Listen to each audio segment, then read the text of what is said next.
You're listening to a Countout Podcast.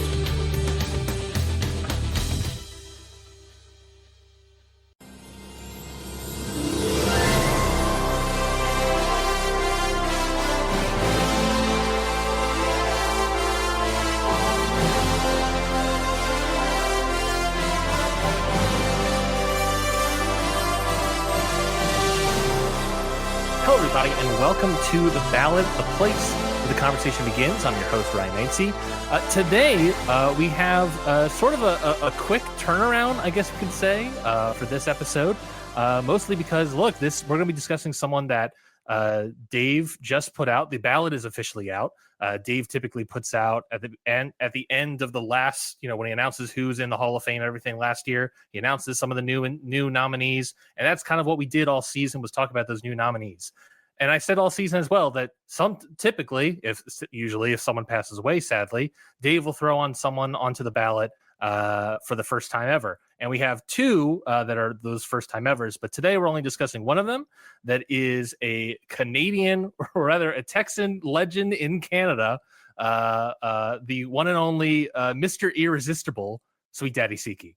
So to discuss Sweet Daddy Siki, there was really, I'll be honest, one person to turn to. This person has written about Sweet Daddy Siki an immense amount of time. He wrote about him in, I have it on my iPad, I believe it was the Heroes and Icon book.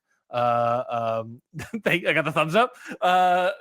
And he not only has written about him several times in various books, he has also been a good long friend with Sweet Daddy Siki, earned that trust to help write and sort of put together a 2017 documentary, obviously titled Sweet Daddy Siki, all about the man himself. So joining me today is Greg Oliver. Greg, thank you very much for coming on to the ballot. There you get the thumbs up for me. Yeah, no, Sweet Daddy Siki was truly one of a kind, and one of my very special memories of him was delivering him his copy of Pro Wrestling Hall of Fame Heroes and Icons, which I wrote with Steve Johnson and Mike Mooneyham, and he wanted to meet at the McDonald's near his house, and so we met there, and I brought my son, who was probably, he was about 8 at the time. And just Siki would always rave about my son every time after that. I know we're getting off topic already, but get used to that. No, I love it. That's who Siki was. He was a really personable guy. He really liked people. Yeah, I believe he didn't trust very easily. So we'll certainly talk about that, because I'll play a lot when it comes to the documentary. That's how people say those words. I very much appreciate you coming on. Like I said, I think that sadly, doing a lot of research for the show, as I try to do, and obviously this was a little bit shorter time span for me. I don't have like a year long to do a bunch of research. But like looking for research regarding Sweet Daddy Siki is like somewhat difficult, because it doesn't really feel like there was a lot written about him, at least I could find. And what I could find was pretty much exclusively written by you. And that is something that happens before. I mean, we had that with Gilbert Leduc for Rest of the World region when we had Phil Lyons on, because he pretty much does exclusively his very extremely historical French catch wrestling history study. So it is sort of those things of, he is somebody that is, you're basically, what I'm trying to say here, Greg, is you're somebody that's keeping the Sweet Daddy Siki torch alive. And that is something I very much appreciate. I'm sure that's something he appreciated. And I'm very happy that you're on to discuss him today, because I don't think there's a better expert out there than you. Thank you. No, he was a special guy, and deserving of the Wrestling Observer Hall of Fame. I guess we're going to talk about that. Of course. So first off, what I always ask everybody, this might be a loaded question specifically for you, but what I first ask every single guest on the show is, what is your connection to Sweet Daddy Siki? And again, a loaded question, I'm sure. Yeah, where to start? So I first saw him when he was still wrestling and training. Like, I never really saw him wrestle very much, but he was a trainer, I guess, the first time I met him, and I didn't really get to know him until years later when we started the Slam Wrestling website at part of Canoe and the Sun Media website. And at some point, I'd reached out to him to talk to him, and he recognized that I knew something about this newfangled internet thing. And at that point, he started bugging me because he didn't want his name associated with Ron Hutchison anymore. Yes. because they ran a school together. And it's like, can you take my name off there? And I had to try to explain to him how the internet worked. And it's no, it's very much out of my control. So from that point, though, he would call me about questions about pro wrestling, about people that he knew and whatever happened to, and that was sort of the genesis of of our relationship. Um, Certainly, when I started going to cauliflower alley clubs, uh, there'd be times I'd come home with a phone number for him, or say, Bill Olivius really wants to talk to you, or man, I was just talking to Cowboy Bob Ellis. He really wants to talk to you again, and I pass on these numbers. So again, you build trust, and that'll come up again later. But so Siki became uh, this old guy that would call me out of the blue sometimes, and just to talk a little bit about the current wrestling scene, and wonder what happened to some old friends. Wasn't all the time, and we didn't really get to know each other till the documentary. And then we got to know each other really well, driving up and down the roads in the car and stuff. Yeah, of course, you help write and sort of put together, I would say almost a silent secret producer in terms of credits of the Sweet Daddy Siki documentary that came out in 2017. I want to talk a little bit about that because that's a big aspect, obviously, about him, because that is, as long as I can read, I guess I'll say that much, because as far as I can tell, I couldn't find it anywhere on the internet. I know we've corresponded about this before.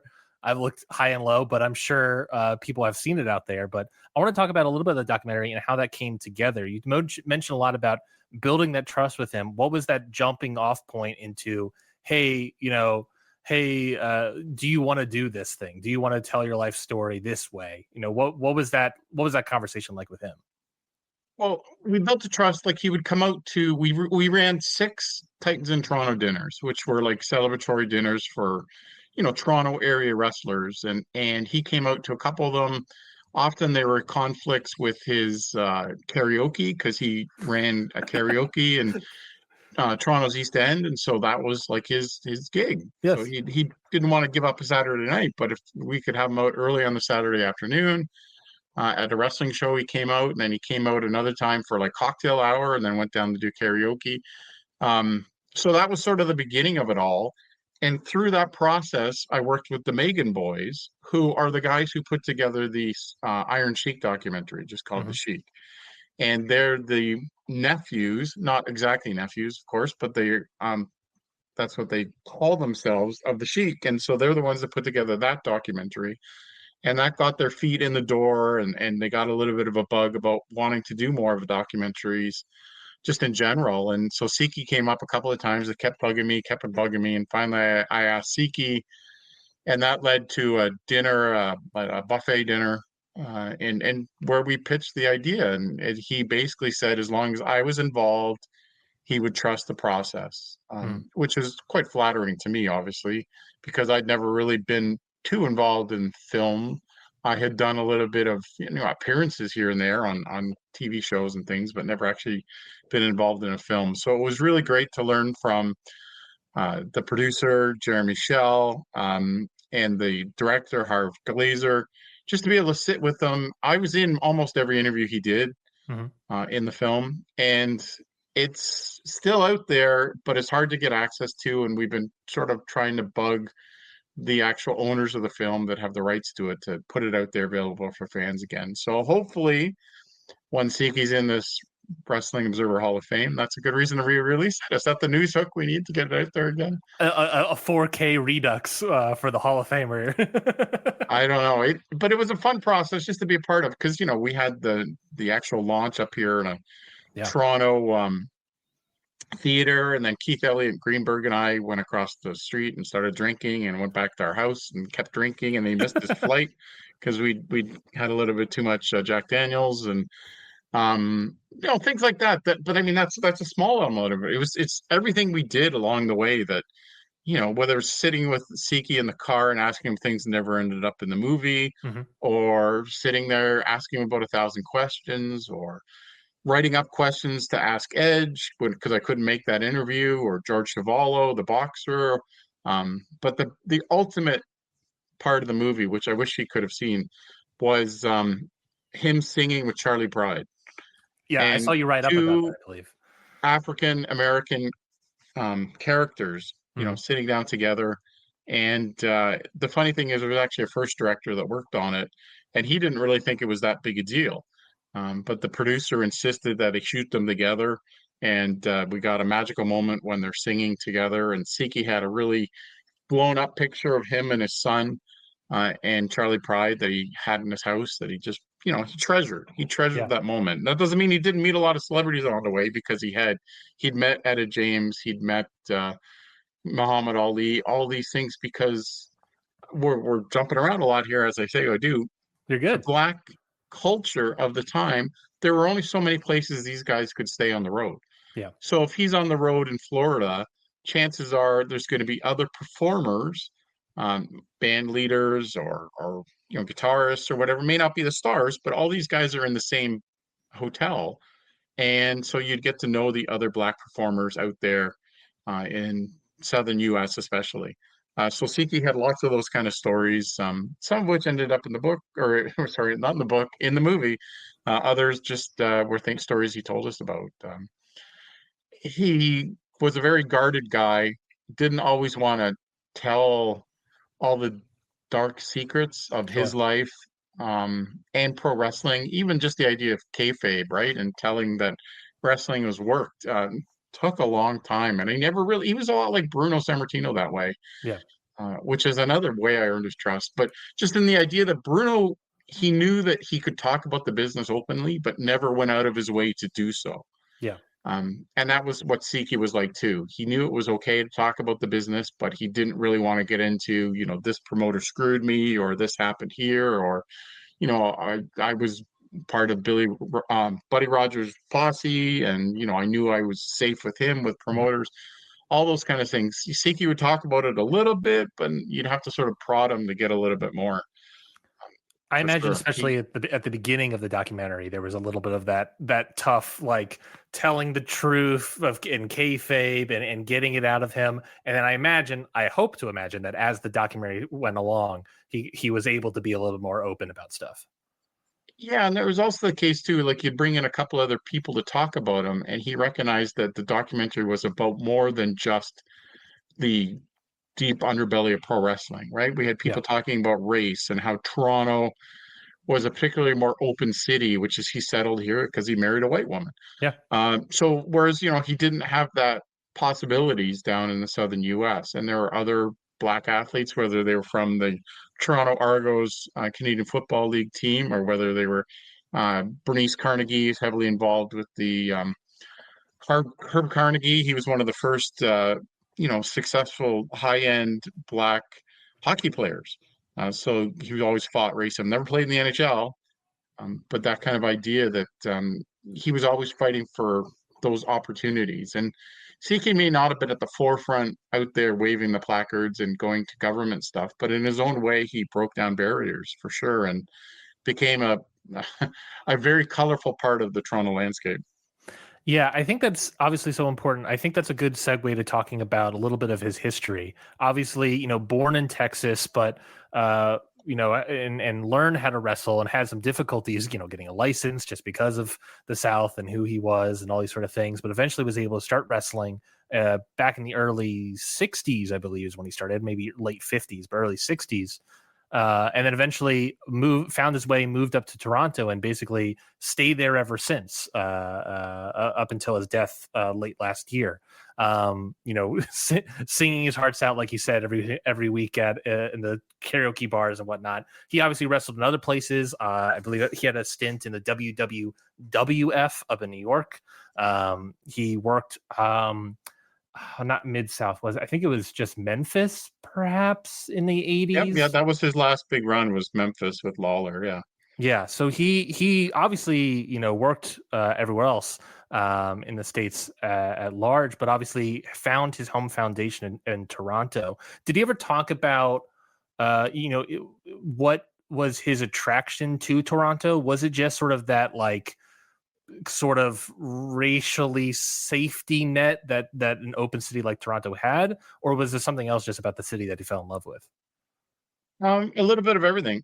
So his wife, Anne, who is Estonian, she had connections to Toronto. So she was an immigrant here as well. Hmm. They actually got married, if I remember correctly, in Buffalo. And it just became home to them, right? Like they needed a place to settle, to be able to travel. He'd basically been blackballed from wrestling in the US. He tells a story in the documentary, and he's told it fairly often, is, he took his wife, who was white, um, to a function run by Vince McMahon Sr. And, the whispers started, you can't have a black man dating a white woman around here. Nobody said it overtly, right? It was just sort of, and it's hard for us as, Caucasian people to understand how Sure. that sort of happens, right? It's very subtle. Slowly the bookings dry up, all those kind of things. You're not getting the money you used to. And he quickly realized that, his days were numbered here in the WWF. And he made a decision. He ended up in Toronto, where Frank Tunney was a much more open promoter. Hmm. He was happy to use him. It was a great base for him to travel across Canada. Siki was a star in, Vancouver and in Stampede Wrestling, and then out east in the Maritimes, he was a legend. So, he had all these different places, and Montreal too. Yeah. So he had all these places to work just based out of Toronto, and getting on Toronto TV gave him a chance to really get out there and become an iconic figure, certainly in Canada. A lot of his history in terms of wrestling, I think, begins really with Buddy Rogers, right? He becomes a friend of Buddy Rogers and starts working with him a lot.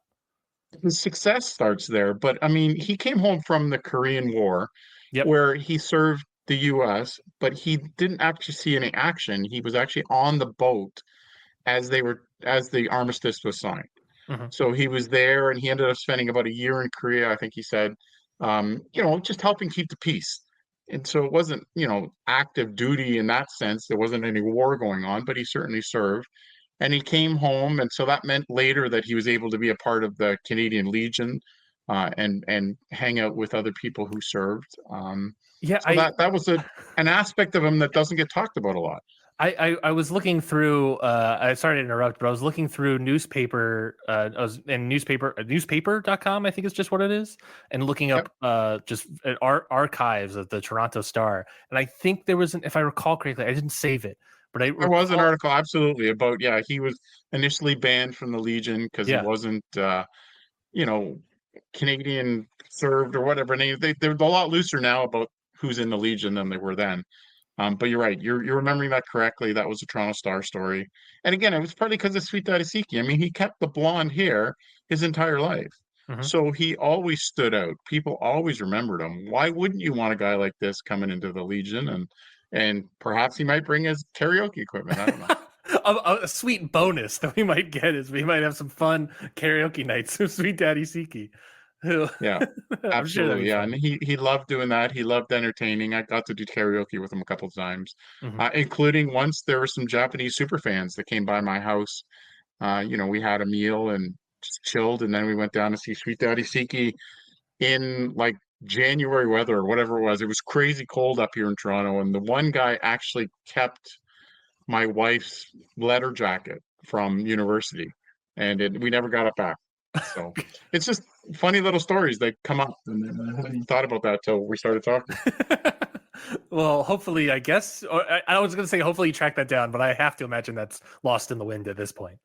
Uh, Yeah, Shuhei had it, and Shuhei Yoyoki has since passed on. So yes, unfortunately, that's the reality. But the fact that I spent a couple of great trips with Shuhei, he was a great friend. And again, he's just one more guy I associate with Sweet Daddy Siki in some ways. But he and I did one road trip another time to go find Goldie Rogers, and then Phil Watson, who was Whipper Watson's son. So, mhm. like there's all these adventures that come along when you actually leave the house and hit the road, right?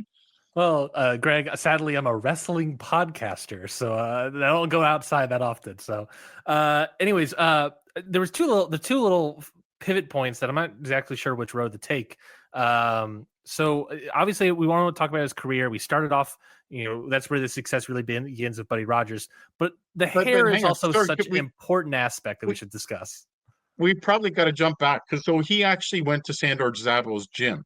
Yes. right? In the early days, he didn't actually learn. He learned from Ray Ortega, not Sandra Zabo, who he basically only ever met in brief. So that's LA in the mid 50s. Hmm. And he tried boxing, this and that, and had some trouble. You've seen a couple of the articles where his real name actually comes up, and Yes. that he was very protective of for many, many years. But as Elkin James, he couldn't get the permit he wanted to be a wrestler. And so, but boxing he got. It's all sort of convoluted and strange, but he ends up being a pro wrestler down in Arizona, very small time territory. And he learned the ropes there with Bill Olivis and a very young Cowboy Bob Ellis and some of those guys that he would often talk about those days, when you're really doing the baloney blowouts where you're getting basically no money and surviving as best you can end up being really special. Just like, maybe your days in junior hockey and your days in the AAA baseball. Like, you may not have made the big money, but you made some lifelong friendships, and the memories that go with that Hmm. stick with you forever. But yeah, then he eventually meets Buddy Rogers and becomes part of the Buddy Rogers touring group, Yeah. where Buddy surrounded himself with guys he could trust. And that says a lot about Siki right there. And that if Buddy Rogers, who was the biggest star of the late 50s, 1960s, if he trusted you, you're all right. Which I believe, if not mistaken, NWA World Heavyweight Champion at the time as well, or at He least was for a part of that time. portions. Yes, absolutely. And then he becomes the first, WWF champion, Hmm. and doesn't hold it very long. And then Bruno wins that. But the Bruno story is when Bruno was coming up to Toronto for Wrestle Reunion, I was talking to him ahead of time. I did a story for Slam Wrestling about, all Bruno's Toronto connections, right? He does not become Bruno Sammartino superstar without his time in Toronto, Yep. where Frank Tunney gave him a chance to really be the top dog. And then he goes back to New York, where he essentially been blackballed the same way as in a different sense than Siki was, but Sure. he Yeah. wasn't being used and he left there. But when I talked to Bruno, he goes, I want you to make sure that Willie the Wolfman Farkas comes out to see me when I'm here, and Sweet Daddy Siki. And so I made sure both those guys came out to see Bruno, and I felt an honor that, he's giving me orders to do that. And Siki, again, he came out on the Thursday night, not on the weekend because he was doing karaoke, but he came out to see Siki, or sorry, to see Bruno. And then Wolfman was around all weekend. I mean, he just loved seeing his old friends again, whether it was Dominic DeNucci or Hmm. Bruno or whomever it was. Willie the Wolfman was another special character. There's a theme I'm picking up here that I'm really enjoying, and I'm just going to pinpoint real quick how much not only people love Sweet Daddy Siki. You're talking about Bruno, talking about Buddy Rogers, but trust. And obviously, trust is a big word when it comes to professional wrestling, especially when you're in the ring and throwing yourself around and striking, all that jazz. But like, trust is a big thing. Having that with Buddy Rogers, having that with Bruno, having that with you, with Sweet Daddy Siki, that just seems like a great theme of people seem to really enjoy working with him a lot. And so much so that they, deeply, wanted to become friends with him and had this sort of lifelong friendship. Yeah, I think he had that aspect of him professionally, but then the flip side is that you heard about how cheap he was. Yeah. He wasn't a big spender. Yeah. Uh, I talked to musicians that we never went down the road very much because he actually had a touring band, Sweet Daddy Siki and the Irresistibles. Yep. So I talked to a couple of guys who played with him in the research for the documentary. We didn't really ever end up using any of it in the documentary, but again, he was a hard taskmaster as far as being the boss of the road. But he was a great musician, so they enjoyed performing at least, even if he was a bit of a hard ass as a boss. So yeah, I mean, you can respect somebody, enjoy spending time with them, and still have some disagreements, right? Of That's course. Of what being a course. grown-up's about. You can, have one point here, disagree with it, and still respect the other person. Seems to Yeah. be lost a little bit these days. I don't know if you've noticed that. So I That's a whole tangent. A whole tangent. That's a whole another hour of recording that we'll talk about and then cut out here. Yeah, no. So, but I like that and I if I recall correctly in the trailer, there was that sort of theming as well of people showing a lot of love as well. Obviously, for the documentary, all these wrestlers are going to show a lot of love from Bret Hart, Adam Copeland. The list goes on and on. Of all these people really respecting and loving the guy and having a lot of trust in him. And, obviously I think, you spoke about how, a little bit later in life, there is not, I don't get the vibe that it's like a disdain towards wrestling or anything per se, but just sort of like keeping everything at a distance and just sort of like, I'm going to do my thing of karaoke. And people wanting to reach out to him. So that sort of thing of like that respect and love that people had for him, it lasted forever. Even if he was having a little guardrails put up, people still wanted to break that down, tear that down. And obviously, to a certain degree, Greg, you helped tear those walls down a little bit to help bring more of that love back to Sweet Daddy Siki. I did, but we never got him down to a convention, right? To go down to one of the big New York conventions. They wanted him to. He just wasn't interested. So I mean, Well, it's going to he butt up didn't mind against doing karaoke local time. things. Well, yeah, he would have missed karaoke on the weekend, and that was important to him. Like it's hard to describe.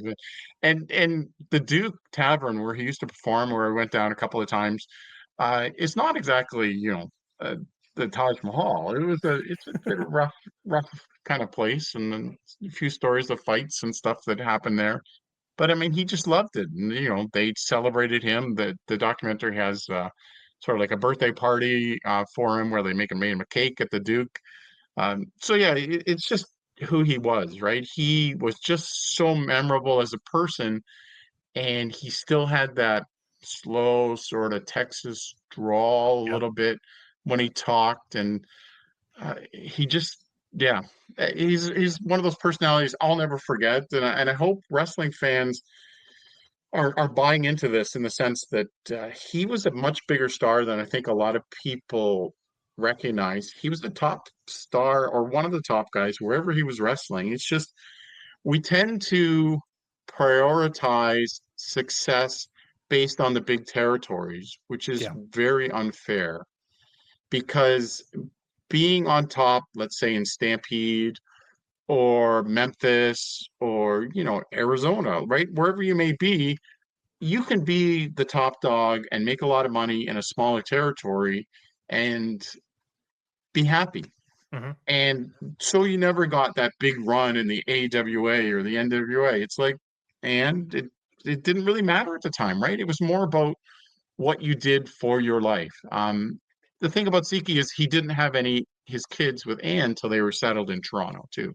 So he was one of those guys that was around for his kids. And if you talk to any wrestlers, that's a rarity, right? Mm-hmm. They often were on the road, weren't there for raising the kids, all that kind of stuff. So instead, he's the guy going down to his kid's school, and all the parents are freaking out. It's Sweet Daddy Siki, or he's driving around in his purple hearse. So Yes. he was a well-known dude. Yeah, purple hearse, bleach blonde hair, which obviously was his signifier, his classic, his gimmick, I guess you could say. Yeah, Of it wasn't real. Yeah. yeah, Okay. Okay. that he that he had basically, I don't know when I forget what year it was in the book, but very early in his career, I believe, because he did a while of just his. I was good. The wrestler BS talk. I was gonna say his shoot hair color before in a while, and then eventually switched to the bleach blonde look. Sort of, I So think. when he's on the early Dumont Network shows, Mhm. he's got the great physique, and that was another thing we haven't really talked about is his physique. But Yeah, he had the dark hair, and he'd done a couple of rock and roll songs, and most people associate him with country music, right? Because yeah. he really loved country, and that's certainly what the Sweet Daddy Siki and the Irresistibles and his albums are. But he did some rock and roll songs back then. So of course the Dumont Network was a national network like we think of with ABC or CBS now.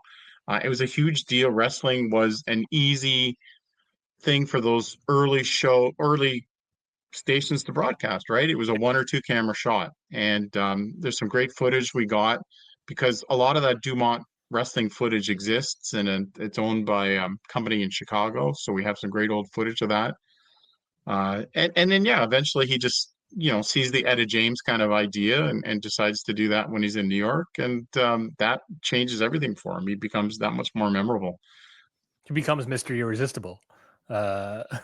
Exactly. And that wasn't there really, a lot of his stories, like a lot of wrestlers, they tell the stories so many times that they believe them. Yep. And they don't really add up sometimes. The claim to have fought Nature Boy Buddy Rogers for the NWA World Title with the Ku Klux Klan at ringside in North Carolina, I believe. In North Carolina, it's like we could never find a record of it. And we looked and we looked, and we've all done it between myself or Al Getz or other historians. It just doesn't exist. So it's just like Roddy Piper's story about his first match was against Larry Hennig in 17 seconds. It's like, but he'd been wrestling 2 years before.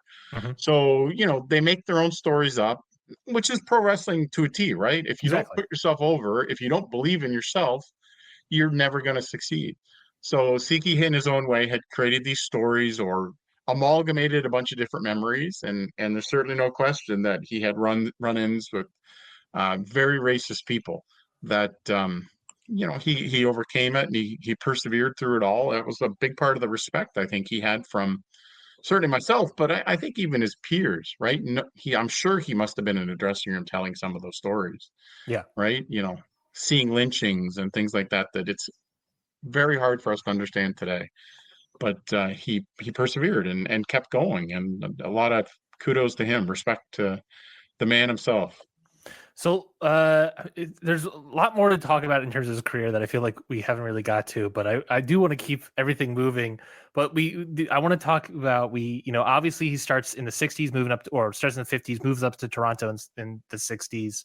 He started when you all talked about his weight. He started like at 180, was training, and 3 years later is 230. He's this big burly guy up in Toronto. He has a purple hearse. He has blonde hair. He comes out like two mirrors, very in this colorful attire, sequined attire, very Gorgeous George-esque to a certain degree, almost like a modern, more hip version, I guess you could say, of a Gorgeous George type. There's the music aspect to talk about. He had, I believe it was 3 country albums and 1 rock record that he put out. There's so much to get to about Sweet Daddy Siki. Is there any big bits that you want to talk about before we start diving into the sort of criteria for the Wrestling Observer Hall of Fame? Certainly, I would just add that his wife Anne made most of those really colorful outfits that we associated with him from the 60s on. That's fun. Yeah. So she made a ton of them, and even just going to his house, and he would, he'd pull out the box and start showing us stuff, and you get to try on. Like again, it's fun to leave the house occasionally. Hold on, real quick. Did you say you get to try on? Are you saying exactly?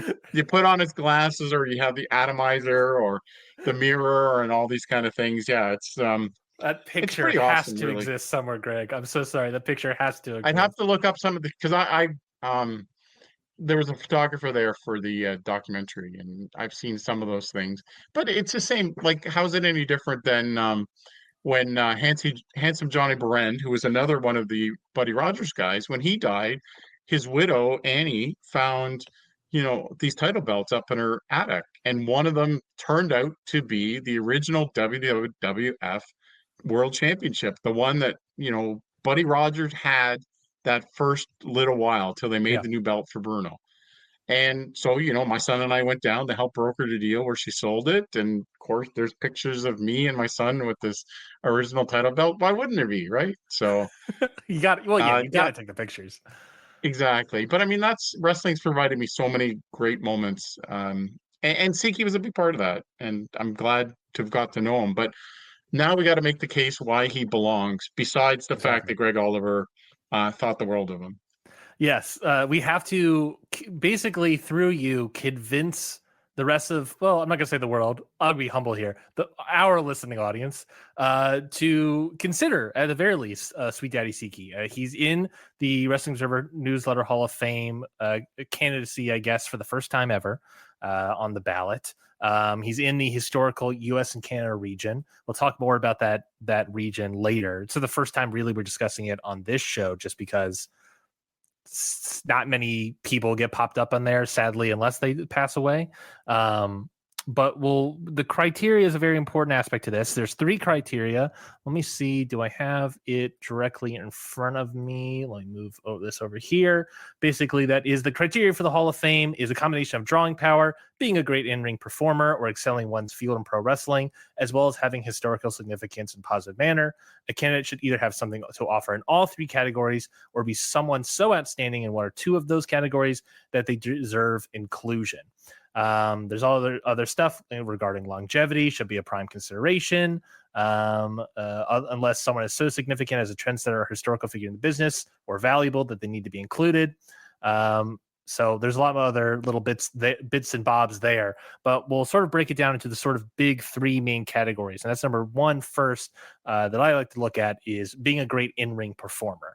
I think a lot of times there's the in-ring conversation in terms of work rate and all that jazz. There's also, I like to look at the microphone skills. I like to look at the all-around performer as well.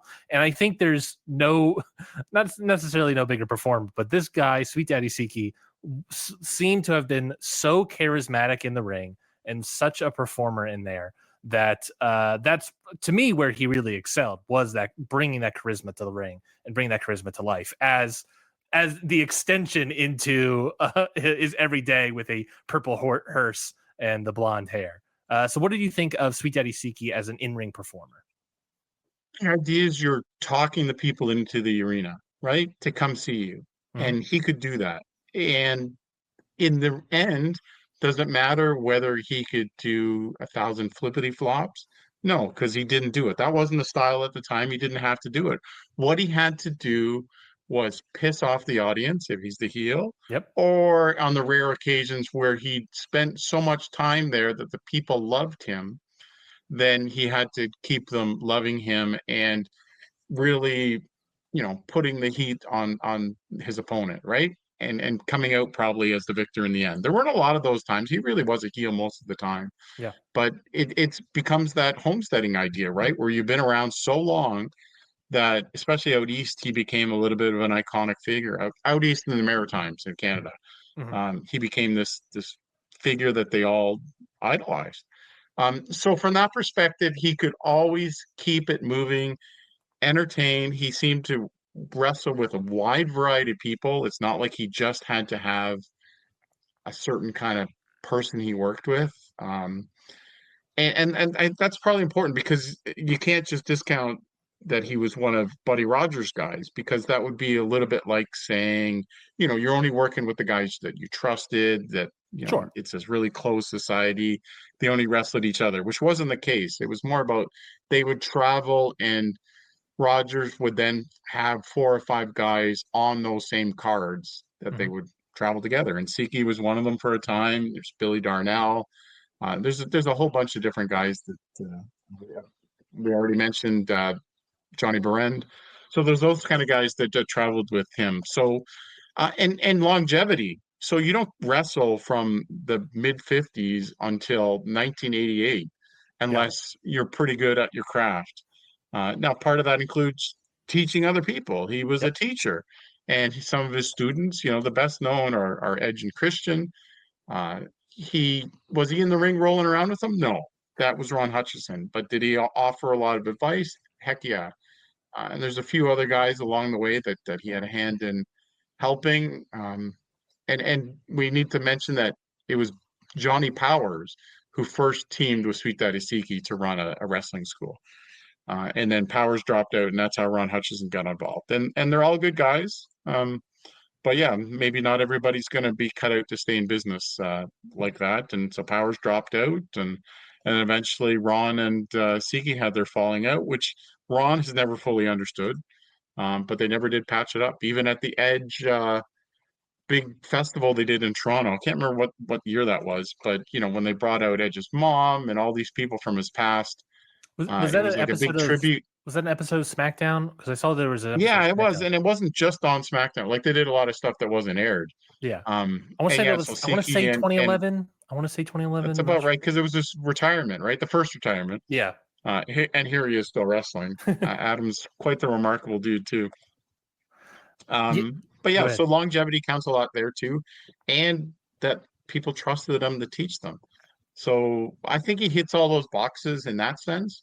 Um, and as I said, is he, a chain wrestler that's doing all kinds of high spots? No, that wasn't the style he ever needed to do. He needed to get those people at ringside so pissed off that, when he did finally do that heel move and get caught by the referee or whatever, then the place could explode.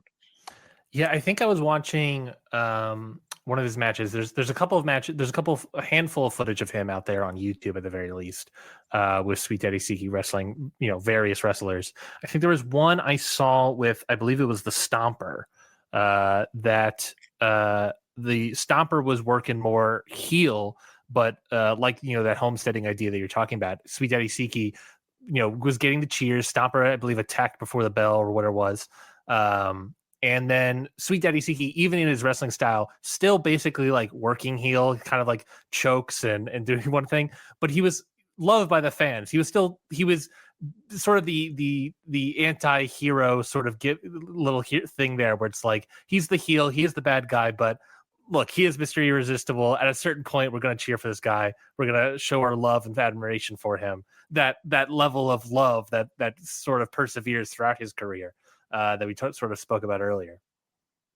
And Archie Gooley is a good example of that too, where that's happened to him, right? Where he spent enough time in Calgary that he became an iconic figure there as well. But yeah, and there's a couple of guys that took their act on the road too. I'm sure they've wrestled all throughout the Canadian West and then out into the Maritimes. It was a pairing that worked, and however they had it work, and that's a good example, right? Siki never really changed his style a lot. He had his gimmicks down. He had what he needed to do to succeed, and that's what they did. It's also like, I think that's something that it's something that is obviously can't really exist nowadays as much, just because I think that that back then, you're touring, you can work the same style, you can do the same thing for so much longer. You're obviously going to do stuff on TV, and bigger shows or whatnot, but it's something that you can extend the life of, let's say, like a gimmick or a style or whatever, because you're not on TV every single week or whatever, and or multiple times a week, and then you can and you're not, and it's a style that's quote unquote, how do I say this, less flippy do, I guess would be the best way to say that it's, I don't want to say it's not less athletic, but you know what I mean, like it's less flippy do and less sort of that, where you can ground and pound a little bit more, I guess you could say. So is he like the best, like 5-star worker in the world? Not necessarily, but he's a guy that knew how to draw heat, knew how even to still maintain heel work while being cheered, and was able to maintain that gimmick and maintain that working style throughout nearly 30 years of a career, 30, 40 years of a career, and then turn that into a training school where he is now training a potential Hall of Famer in this Hall of Fame, Adam Copeland and Christian Cage as well. So it's something that is there's definitely something there in regards to his in-ring ability, you have to say. Absolutely. But again, they didn't happen in the biggest cities, Yeah. right? So it didn't happen in New York as much. He certainly never was trying to be on top in the LA territory or, Chicago. He was there in the early days of the Dumont Network. So you Mhm. can't say that didn't happen, but it just, again, there's this inherent bias against smaller territories, that wrestling fans need to get over. But it's really hard for them to do because it's just human nature, isn't it? Right? I Yeah. mean, I do so much hockey writing, and the fact is that the World Hockey Association doesn't get the respect it deserves because it was the knockoff league. But there was some great hockey being played there, and I think there's an inherent bias against those people who played there, which is too bad. And so, in the same sense, if you just were in the Maritimes or if you just wrestling in the Stampede Wrestling, you don't get the same respect that you do if you were in, Chicago or the Florida territory or the places that we always rave about, Atlanta. Yeah. Yeah, that is, that's sort of the meta conversation. I feel like that's sort of taking place regarding the Hall of Fame now, because at this stage in 2025 with the Wrestling Observer Hall of Fame, pretty much like any of those like Hall of Fame level draws are pretty much all in. There might be a couple like rest of the worlds that are hanging around that we have to get in, but pretty much everyone is in on a Hall of Fame level draw, and that's kind of what you're speaking to of like this thing of not necessarily showing the smaller territories love. It's because, we all show the love first to the bigger territories because those are the objective, bigger numbers, bigger attendance stuff that we can all agree upon. And right now, I feel like what's happening with the Hall of Fame is it's shifting to this focus on the smaller territories. I mean, a guy that is literally leading percentage-wise in the historic U.S. and Canada region is Junkyard Dog, a guy that was massive in the Mid-South territory, and then obviously had runs in WWF and WCW that were, for lack of a better word, not as big for in Mid-South. And Stampede Wrestling. And Stampede Wrestling. Well, I have a whole conspiracy theory about that. I'm going to pin to the board, and we'll talk about that later. But yeah, I think that's a thing that's happening. I'm recording this episode actually tomorrow. I don't know when this is going to release, but then I'm recording this episode tomorrow about the Masaki Mochizuki in the Japan region, where again a lot of your top draws in Japan are practically all the way in. At this point, we're just sort of looking at not necessarily Hall of Fame draws, but can 60% or more people can all agree this guy was a great worker or this guy has great significance. And that is something that I'm finding that shift is happening in real time, and I'm finding that to be a very fascinating conversation. Part because it isn't like, again, back to hockey or baseball, where there's these guys whose their 5-year window has come up, Yeah, that were great stars, and so they keep the other guys off the ballot. Dave Meltzer there has a really big, wide ballot, which I really respect, right? And I think that helps a lot. And I'm not forced to try to vote for Japan because I really don't know anything about it. sure. So that's a nice option too, because otherwise it would have been even more skewed because it's only about people you know. Yeah. And we see all kinds of those inherent biases. Like Big Daddy, Shirley Crabtree is one of the biggest stars in the history of wrestling, period. But he was not a good wrestler by any shape of the imagination. So he's never been really anywhere close to the Observer Hall of Fame. If I'm remembering right. Yeah, I believe he fell off. Again. I believe he fell off last year, if I'm not mistaken. And the guy was a superstar. Everybody in England knew. And how do you? Well, you can quantify that. That's a good example, but it's not stats. It's not how many. I don't know. We're getting off the hinge a little bit. Okay, what was the other one we need to talk about with Siki then? So we talked about sort of the drawing power. Well, let's talk about drawing power. Let's talk about stats. Well, stats are a scam in wrestling anyway, right? Because it's a work business. So you can be the greatest performer in the history of the business and never won a match. Mm-hmm. And that's because nobody asked you to win that match, or they told you not to. But B, maybe you didn't want to. Maybe you made more money losing. I just had a story in Inside the Ropes magazine about Silent Brian McNee, and who was a deaf wrestler based out of Hamilton, Ontario. And Jack Tunney at that time, basically told Brian, I'm not letting you win because you're really good at what you do, losing, and you're making more money losing than you would if we put you over. Mm-hmm. And so he was okay with that because in the end, it was a side hustle for him, right? He had a real job. But wrestling's such a crazy business because your ego wants you to win and be on top. And only part of it is based on your actual talent. And so much of it is based on who believes in you, all those kind of things. Whereas if you're coming up, through, baseball, your talent is eventually going to get you there.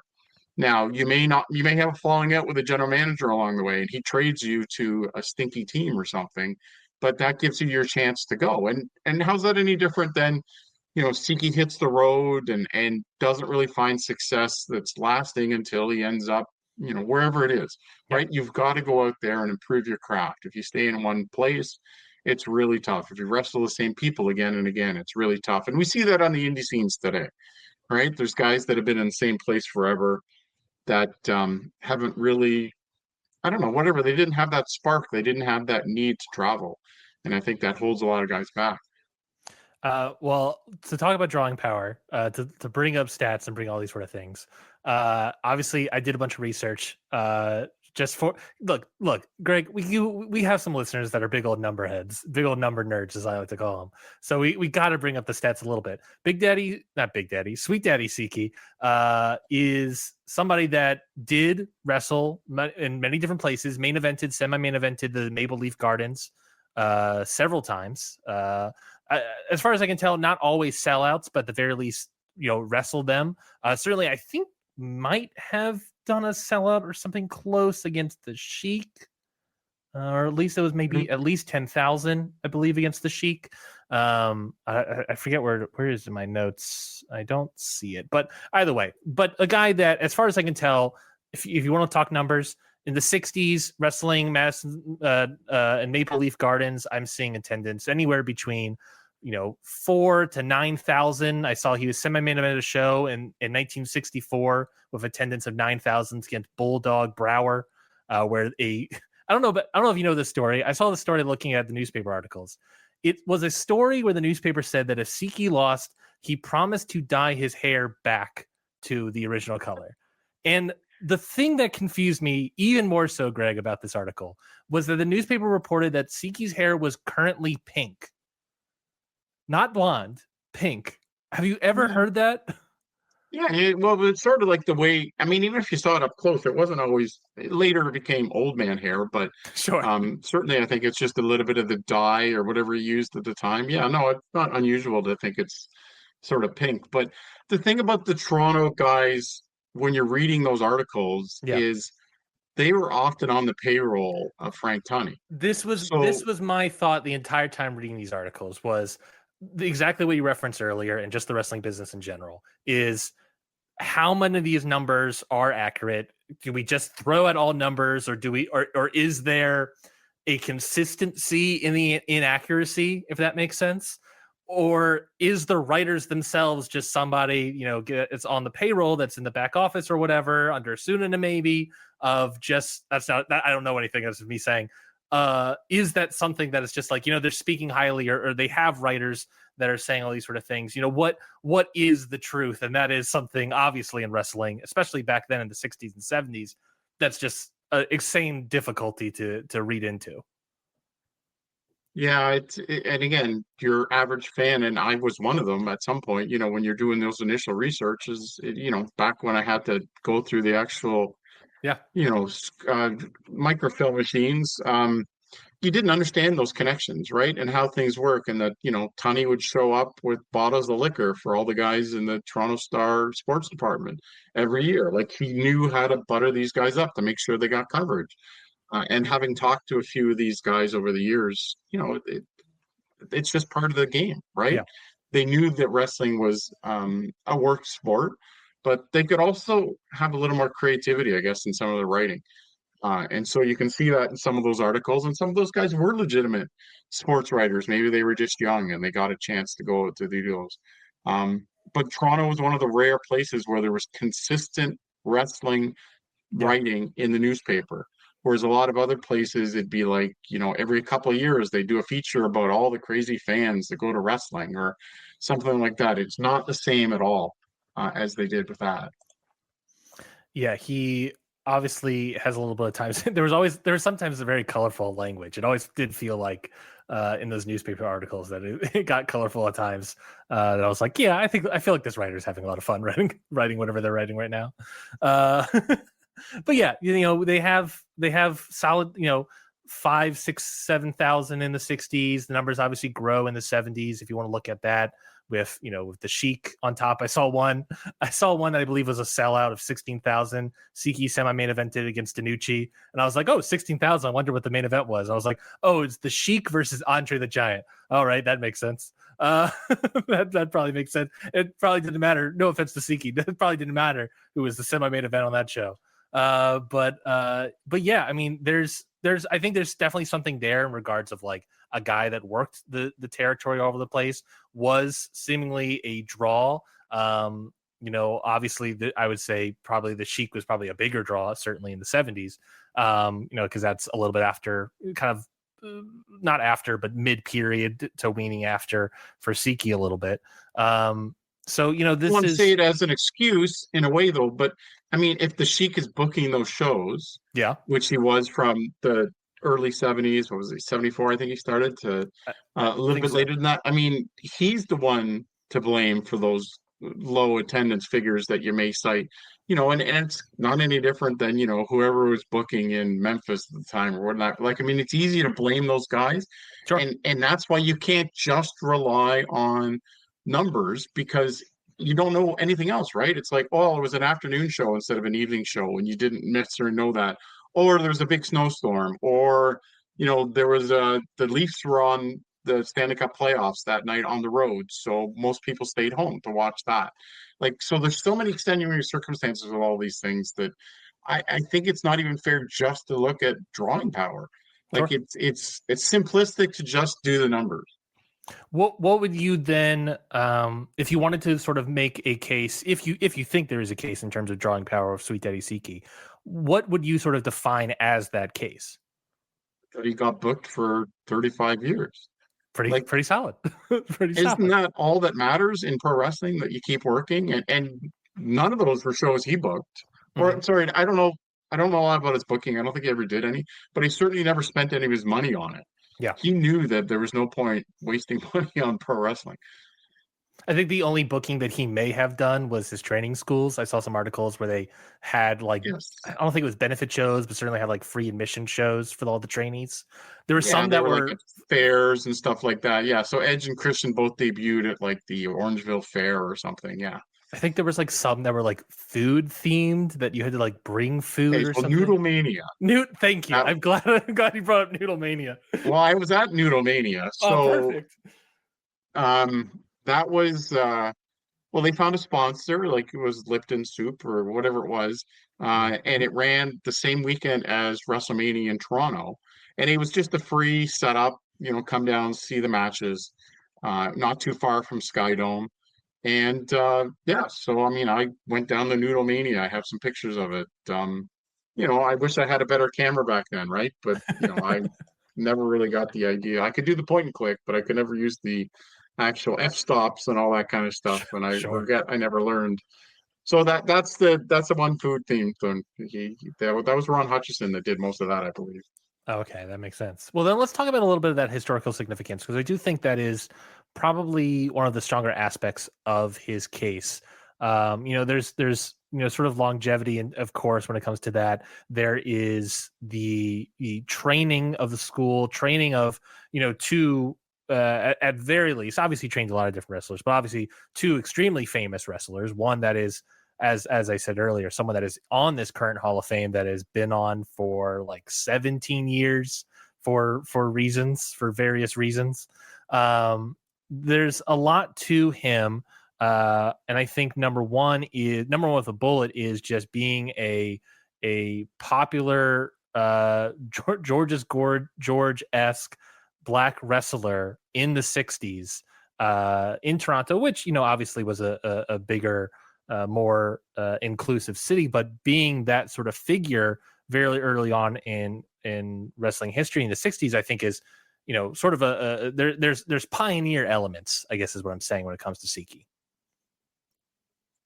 Yeah, and we shouldn't discount that aspect of being a black wrestling pioneer. And again, going back to how you get booked, I mean, the tradition in the 60s and into the 70s was you'd have one African American on your card. Yeah. You didn't want to have two, right? They wouldn't compete. So I mean, there were times I'd ask Siki about, did you know this guy? And it's like, no. It's like he never met him along the way. It's really kind of odd. Um, Now so they and had other black wrestlers, I think, at a certain point because he teamed with like Rocky Johnson. I saw he teamed with like Bobo Brazil a couple times. are you looking at Toronto results though, right? Again, the Good territories point. are different, right? Detroit was a little bit more open to those kind of things, and Exactly. probably Buffalo too. But yeah, down south, I mean, Rocky Johnson told similar stories, right? Um, but Rocky Johnson, Siki was like his hero. Yeah. So when Rocky started, he was learning as much as he could from Siki. Siki was a bit of a mentor to him, and when we did our sixth Titans in Toronto dinner, which is the one that we feature in the documentary, Rocky Johnson was there, and so he was able to pay tribute to Siki.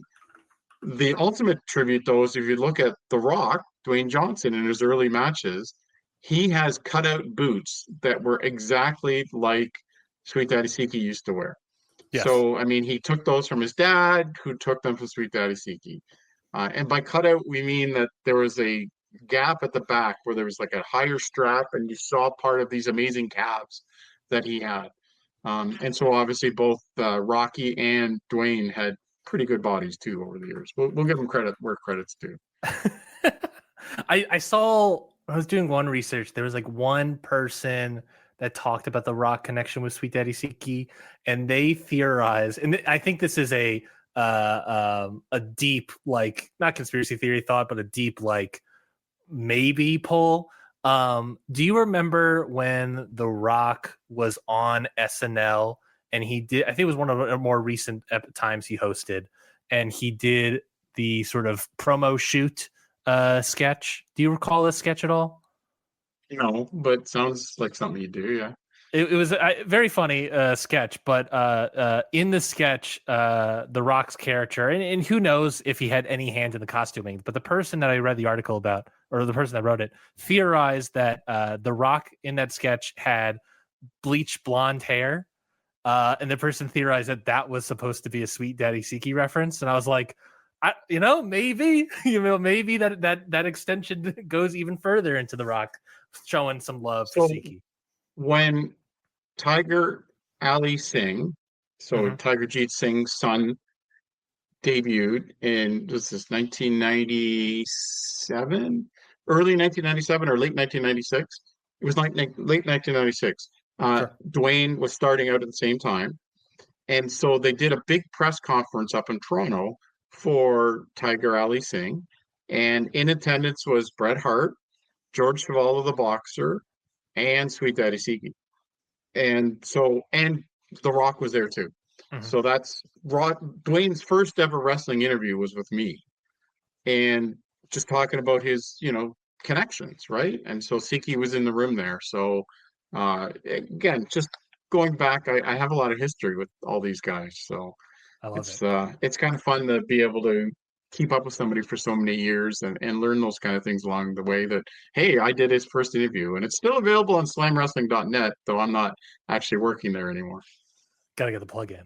Well, what else am I supposed to say? It's like, there's 29 years worth of stuff that I wrote there.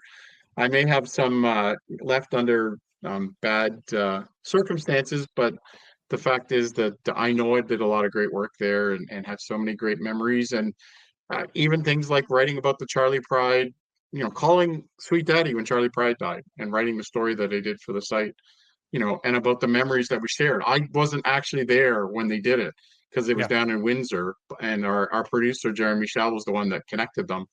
But it was my idea to do it because Charlie Pride was playing in Kitchener, which is a lot closer, and I probably would have gone there. So, anyways, I put myself over a little bit when we should be putting Siki over, right? No worries. No worries. I appreciate it. The other things I just wanted to point out with Siki is that obviously he had the training school, when we talked about that a little bit. It also felt like, just looking at some of the footage that I can find and some of the like match results and whatnot that I could find, that there was like, I noticed like this thing where near the end of his run in the 80s, he got paired with like a lot of younger wrestlers. And I wonder if that was sort of a little nudge of like, teach him the ropes a little bit. Like I saw he did a tag match with like a 19-year-old Raymond Rougeau. I forget what year that was. There's probably about 72. I think it was 72. So in probably Detroit, yeah. 73, December 16th, 73, against the Love Brothers. That according to the newspaper article, 45-minute draw is what that went to. Third from the top. So And Rougeau's in there to take the bumps, yeah, right? Like, probably. let's not forget that. I Yeah. mean, Siki had learned that from River Billy Watson. Same thing as Whip got older, he would pair with young guys, including Rocky Johnson, to take the bumps, right? So he didn't have to do very much. He could have the big comeback. Yeah. And so the Love brothers would have been, again, it would have been Wes Hutchins, who was Hartford Love. He'd be doing all the bumps, and Rotten Reggie, John Evans, wouldn't do the bumps. Like they were two characters too, and I treasure the time I got to spend with those guys. And then I also saw this one match online as well, similar vein as like wrestling, tag teaming with a young wrestler. I assume it was in the Detroit region, but it was some tag match at some sort of indie show, perhaps. I don't know who the tag team he was wrestling, but it was footage of him winning a bout with Terry SR, who obviously would go on to become Sabu. And I thought, like, well, that's fun. Obviously, with the connection with the Sheik, that makes sense that he would probably similar vein with Rougeau, I imagine, like that this thing of, putting the experience Siki with some of these younger guys and getting the lesson from that tree. I have to imagine that might have been taking place in some regard. Yeah, I'm pretty sure that must have been a Bearman Dave McKigney show. They were sort of outlaw shows in and around Ontario, like they were Mhm. licensed, but I mean, the Tunnies owned so much of Ontario, and Bearman would run a lot of smaller towns that nobody else would. And Siki was pretty loyal to Dave McKigney, who had the bear. And the Sheik kept working too. There's a great, amazing book called Drawing Heat that Scott Teal reproduced with the permission of the writer Jim Friedman. It originally came out in '88. It's a lot about the Sheik and those later days on the Bearman tour, and Terry Jr. Yeah, Sabu. Rest in peace to him too. It's just that was one of his places where he learned, and Siki was one of the guys sharing that knowledge. I'm looking at, I imagine this was the original cover of Drawing Heat, where it's just, I don't know who the wrestler is in the front, but then I believe that is a bear behind him.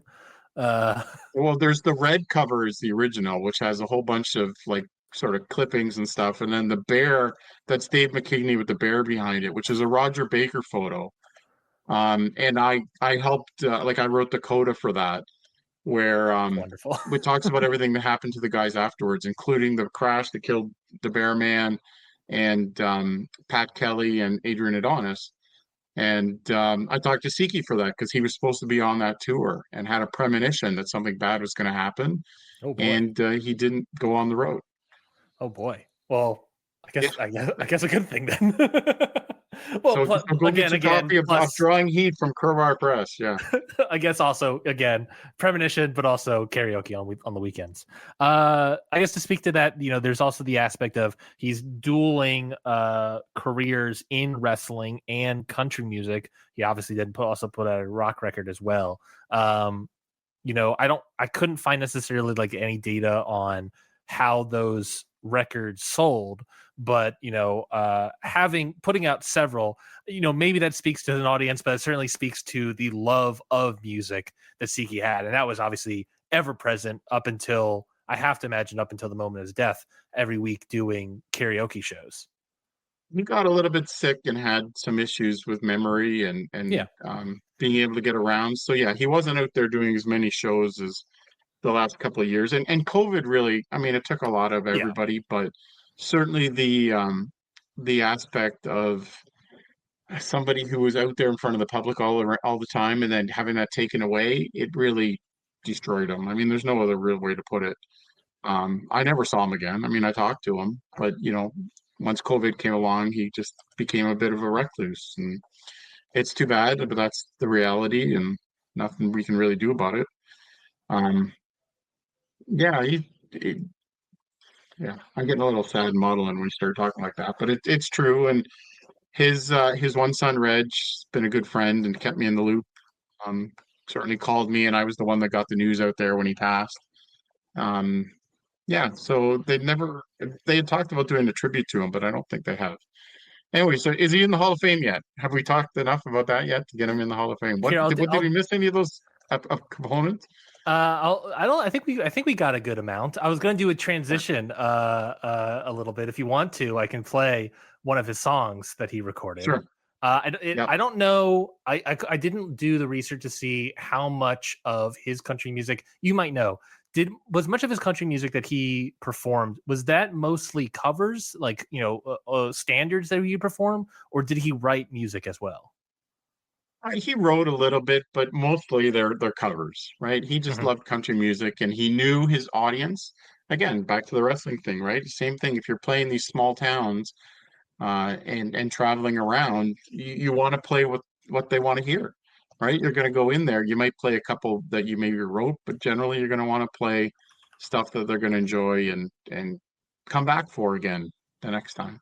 Well, as a transition to sort of go to the closing stretch of this episode, I'll play one of those covers that he performed, a very famous song for sure. This will be, I'll play a little bit from Sweet Daddy Siki's cover of Ring of Fire. So here we go. It's a burning flame. Oh, it just started from the beginning. So there we go. We'll play it right here. Here we go. And it makes a fire rain. Bound my wild desires, I fell into a ring of fire. I fell into a burning ring of fire. I went down, down, down, and the flames went higher. And it burns, burns, burns, the ring of fire, the ring of fire. The Have taste that going a little bit in the of background. the love is A little sweet. bit. But yeah, Ring of Fire, Sweet Daddy Siki. Again, that sort of like slow southern twang in his voice as well. Obviously, that plays a little bit in like that country music genre, but that slow sort of country twang, that sort of baritone-y voice, I'll say. I like the composition of the music as well, having the female vocaling. I like the guitar strums. I think there's some strings in the background as well. I enjoyed it a lot. Yeah, he has another record I really enjoyed. It's fully on YouTube. I'll put a link of it in the show notes. Squares Off Against Country Music, 1972 record that he put out. That it was like, I don't know how many songs, but the songs just kept running. It was like a 30-minute album that just was like 20 songs long or something like that. They're pretty short songs, yeah. Yeah, but yeah. He loved music for sure. Yeah, and it's definitely worth seeking out some of this stuff, especially if you're a country music fan. He really does reimagine stuff a little bit. Yeah, I have one of his albums that I actually got from the late great uh, Jim Melby, right? The two historian awards that are out there, the one at Waterloo, Iowa, and the one with the Cauliflower Alley Club, are both named after Jim Melby. And he burned me a CD of a whole bunch of music, but mainly it's Sweet Daddy Siki, all wrestling music. So yes, one more good memory when I put that in. I think not only of Siki, but I think of my good friend Jim Melby. So as we close up here, I want to, before we talk about the historical U.S. and Canada ballot itself, I want to just real quickly say, is there any last little tidbits, or even if it's not necessarily information drops or anything, but just sort of looking at the case as a whole, is there any sort of concluding thoughts that you have regarding Sweet Daddy Siki in the Hall of Fame? Well, I mean, I hope he gets in. It may take a little bit of educating, as we're doing here. The fact is that I think a lot of it is that bias that we talk about. It's not racial bias in this case. It's a, oh, he never wrestled the big territories kind of bias. And you get that a lot in pro wrestling. And as fans, we need to get over that just in general. Just because somebody never made WWE or TNA or AEW doesn't mean they didn't have a successful career. Mm-hmm. They just did not maybe get known as well. And then, so another guy that nobody's going to really know probably of your readership here, but like Robbie Ellis just died. And, how many pro wrestlers were featured in Sports Illustrated? He's one of the few, and yet he was a Northeast wrestler, right? That never really traveled very much. So does that make him a bigger star than somebody else? In some ways, yeah, because he got mainstream coverage that somebody else didn't. So let's keep those things in perspective. Siki was a very well-known character wherever he was, whatever his town was. Chances are people knew he was there. I'm going to share my screen real quickly for you. I imagine you have the ballot in front of you, but just in case, I'm going to throw this up on the screen as well. So Siki, Sweet Daddy Siki, is in the historical performers era, U.S. and Canada, 6 maximum votes in this region. A plethora of names on this list. I'll quickly read them out. Ole Anderson, Afa Sika Anawai, Bob Armstrong, Tully Blanchard, and Arn Anderson, with J.J. Dillon, the British Bulldogs, June Byers, Wild Bull Curry, Junkyard Dog, Cowboy Bob Ellis, Preparo Furpo, Black Gordman and Great Goliath, Archie Mongolian Stomper Goldie, the Hart Foundation, specifically Bret Hart and Jim Neidhart, Sputnik Monroe, Dusty Rhodes and Dick Murdoch, the Iron Sheik, Sweet Daddy Siki, Ricky Steamboat and Jay Youngblood, and Mad Dog and Butcher Fashawn, and the Von Erichs, Kevin, Carey, and David. You got 6 maximum votes. I believe earlier you said you've already been looking at it, this ballot. So I'll ask what I ask everybody else, Greg. Who are you sort of thinking regarding the historical U.S. and Canada? Well, I already submitted mine. So well, then perfect. We can talk about the entire ballot if you want. That's up to you. But we can let's. No, it's okay. I'll say, June Byers gets a lot of the guff that because the women wrestlers never got programs, they never got to stay in one place. All those kind of things add up, and the women are historically get knocks against. Same as the little people, the midgets. Like they weren't designed to be stars in a town, so they don't get that sort of love that they should have. So June Byers, 100%. I believe Masquerita Sangrata is the first little person midget. I don't know. Sorry, I apologize. I don't know the proper terminology right now. But the first ever to be on the ballot is Masquerita Sangrata in the Mexico region. Really? So I didn't know that. So to me, it's a crime that Little Beaver and Sky Low aren't in. Like they were massive stars. Like they performed for the Queen of England. Like you can't discount those guys just because they were not headliners, right? People turned out to see them. Mm-hmm. So I think June Byers falls in that category, right? She was a well-known woman wrestler. The next name on my list here is Wild Bill Curry. He was a guy you did go to see because he was chaos personified, right? And I think we've sort of discount a lot of his career because he spent so much of it near the end wrestling those little towns, right, in the Northeast. Like he would wrestle anywhere. He was on probably a ton of those shows promoted by Killer Kowalski and the Savoldis.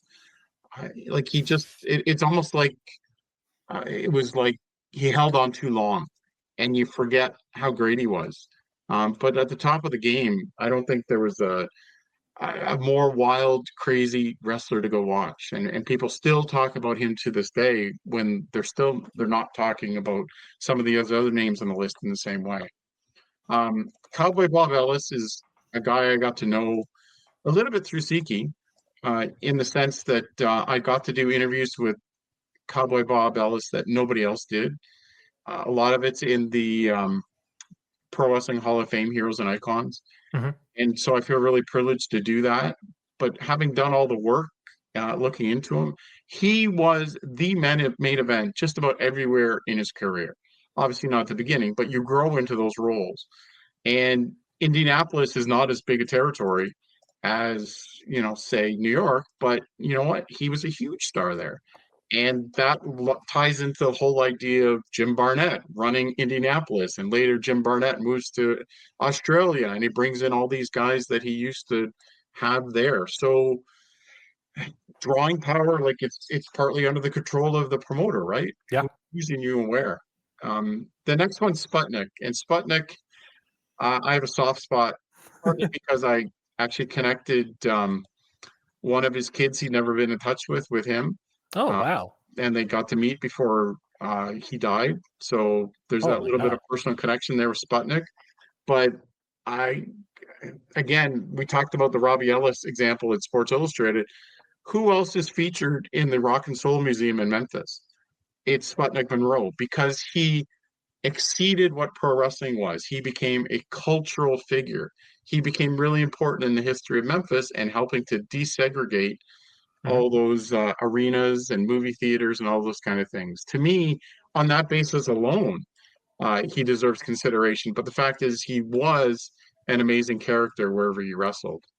And then last, you might guess the fifth name of five.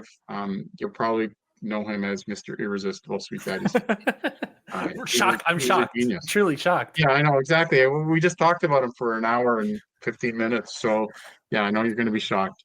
I just have a hard time with some of the other names on here because they're so recent and they're so hyper local, right? If you talk about the Hart Foundation, and like they were just a WWF creation.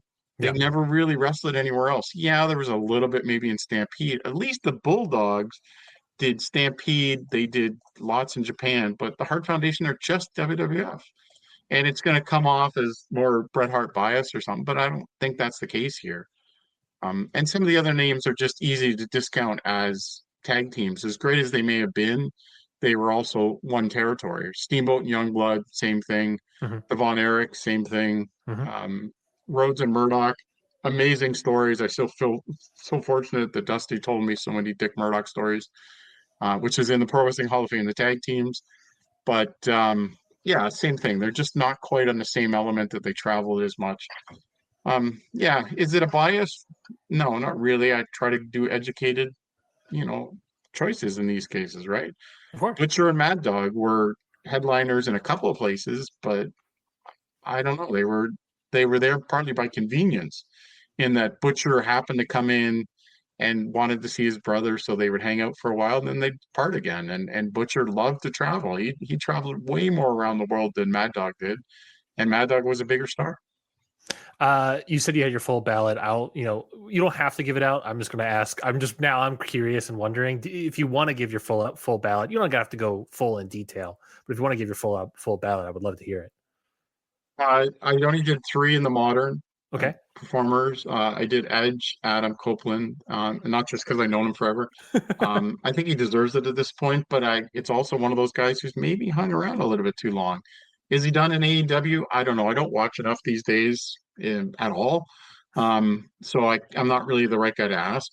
But longevity alone, I voted for Randy Orton. And I know that may pain some of my friends who always thought he was dead boring. I just think he's been consistently on the top of cards and truly deserves it. He's a student of the game. He loves the business. He has so much respect for others in the business that's so different than some of his contemporaries, like a Shawn Michaels, that you never hear about that with. Randy is the opposite. He loves the business. He loves helping people. The other one I really debated is Trish Stratus. Again, as somebody known a long time because she's from Toronto. It was just such a different business. But when you talk about influence, she just set the bar for so many people afterwards.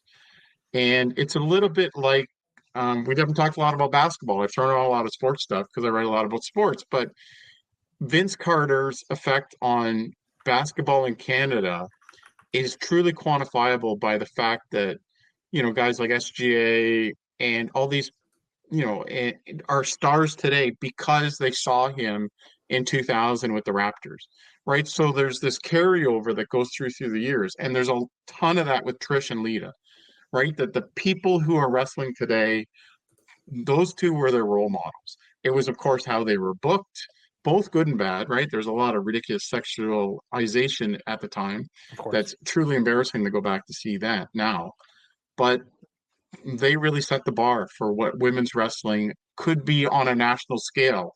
And of course, there are tons of women that were better than them in the ring and performing that never got the chance, right? They're stuck in Shimmer. They may have been working down in Florida for the Howard Brody promotion with Craig Cohen that Luna Vachon booked.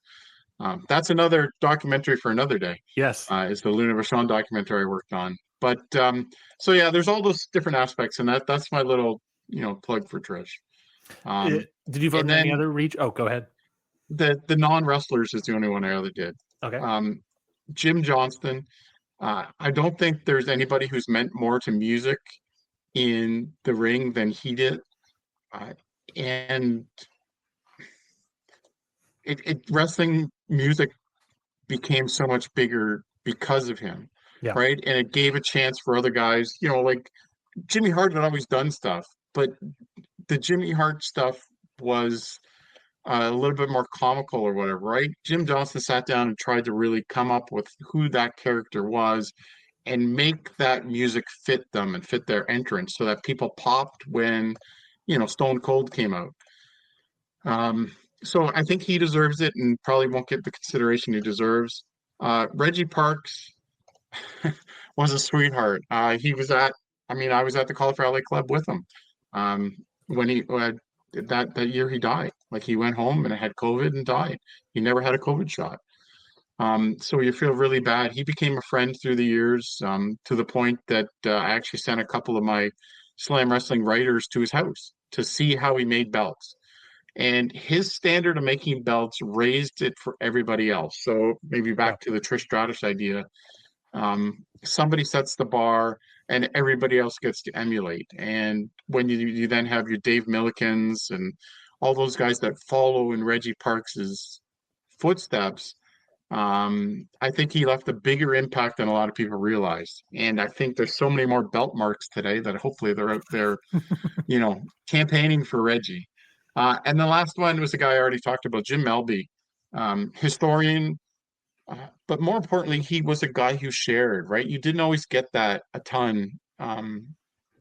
Back in the day, researching was so solo, right? You're in the library by yourself. Today, you could pair with somebody and you could tag team the newspaper archive and get a bunch of results within a day. But back then, you're crawling through newsprint and you're going through all that stuff. But Jim knew so much about everything, and he ran so many of the magazines, and there's just sort of that learning tree that you get out of NFL coaching. I haven't talked football yet. Here we go. The NFL coaching tree idea, right? That, this guy helps this guy, helps this guy, helps this guy, which to me is Jim Melby. And he would talk about so many of the historians that helped him along the way too. So that's my ballot. I didn't overdo it. I tried to keep it nice and simple. And I'm sure there's people I left out that other people will 100% believe in, but that's the nature of voting, right? That's why we do it. That's why you have these shows. Exactly. Hey, look, I'm sure there'll be people that'll hear this and be like, "Oh, how dare you not vote for this person?" But these are your individual ballots. So So what I'm saying is direct that to Greg. So oliverbooks.ca. Head there. You can send me all the hate you want. I was just about to say the floor is open for plugs. Obviously, oliverbooks.ca is where you can get a lot of books. The Sweet Daddy Siki documentary, hopefully 4K resolution re-release coming to a theater near you, hopefully, or at the very least online in some sort of way, if not physical, but I imagine online for sure. Hopefully that comes out soon, because I think that's an important aspect to his case. I'm sort of, I don't know how this might come off, but I'm sort of surprised that when that documentary came out in 2017, that Dave didn't put him, didn't put Sweet Daddy Siki on the ballot in 2017. I don't know what the ballot looked like in 2017. Like, I don't know if it was like stuffed full of slam dunk people or something, and Dave just didn't want to add. But I was sort of shocked. That was like, you have especially when like you have those sort of moments where a piece of information might come out or something, or stories or recollections, or being a documentary that is devoted to one singular wrestler that obviously to me warrants rediscussion or introspection or whatever, what have you. I was sort of surprised that wasn't the moment where he gets popped on the ballot for the first time, and that's in the same breath sort of why I'm upset about that, and upset about it now of, look, this, Sweet Daddy Siki, obviously a guy that was around in 2017, and now to the nature of this ballot of popping people on in the historical region only when they pass away. I mentioned this, bring up that thread from earlier. This is a guy that throughout his career, got a lot of love and respect. People wanted to reach out to him and reconnect, kindle that sort of friendship from long ago. And this is somebody that we can now discuss and love on Sweet Daddy Siki only in 2025 when it comes to this podcast and that discussion for him for the Wrestling Observer Hall of Fame. And it's just sort of a sad sort of break that it has to happen or after his passing. So Greg, I don't necessarily know where to go from there, but I want to make that clear that I very much appreciate you coming on. I forgot that I had a whole conspiracy theory bit to unpin, but I think I'm going to let that go, and maybe I'll throw that to you afterwards in case you're dying to know. But Greg, thank you very much for coming onto the show. I appreciate all your stories, all your discussions about Sweet Daddy Siki. I very much appreciate it. I guess any more plugs, any more things, the floor is yours. No, thanks for having me on. I really appreciate it. He was a treasure of a human being. I'll keep asking about getting the documentary further available. Yeah, I've done a lot of wrestling stuff at oliverbooks.ca. The one plug I will say is that we lost a dear friend, one of my writers, Jamie Hemmings, in February, and she was only 43. And when we went to her, celebration of life in July, we had done up a book of all her work, and that's available at oliverbooks.ca. It's a real shame. The money, any profits is going to her son, who is just starting high school. So yes, it's a real tragedy, but that's wrestling becomes a family, whether it's Sweet Daddy Siki and hanging out with him, or whether it's getting to know Jim Melby through the years. It's wrestling's a special breed, and we have to be kind of a little bit sick in the head to be following it so much, but it's all good. Thanks again for having me on. I'll put that link in there. That, by the way, that is A Writer's Writer, the works of Jamie, Melissa, and Hemmings. I'll put that in the link below.